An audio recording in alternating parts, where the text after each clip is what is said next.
قلعت الحجاب، ربنا يهديكي. هو كده كده نسوا الله فأنساهم الله أنفسهم. بس بلاش تقولوا مبررات ايه سبب قلع الحجاب. بلا كنتي مش مرتاحة، بلا كنتي مش لابسة حجاب كامل، لابسة نص حجاب يعني، فكده كده مش لابسة الحجاب كامل فعادي تقلعي الحجاب.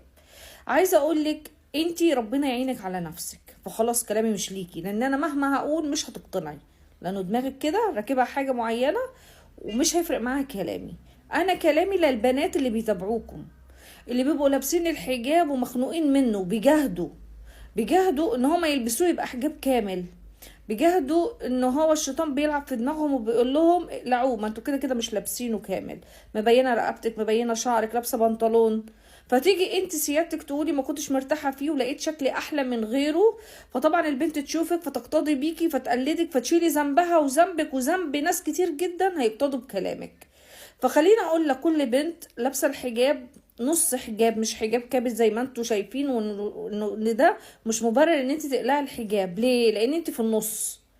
ما هي يا اما انت تبقي في النص وتمشي لطريق الصواب قدام، وربنا كده يكون سترك وعفك وحماكي من النار او من العقاب او من اي شيء ربنا ما يرضهوش، ويديكي من وسع ويكرمك ويرضيكي.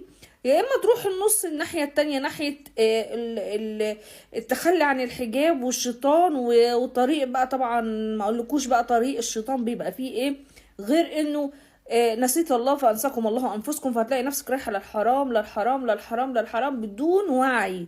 فليه تبقي رايحه لطريق الهوية وتقولي شكلك احلى وتشتري الدنيا وتبيعي الاخرة، وانت قادرة تمشي للطريق الصح وتشتري الاخرة ويبقى شكلك حلو ومستورة في الدنيا. حتى يا اختي نظرة الناس للبنت اللي لابسة الحجاب غير نظرة الناس للبنت اللي مبينة شعرها او جسمها او بتستعرض ده كله عشان تسمع رأي الناس فيها. فهتتعرضي للمعاكسات وهتتعرضي للهمزات وهتتعرضي للمسات وهتتعرضي لحاجات كتير جدا.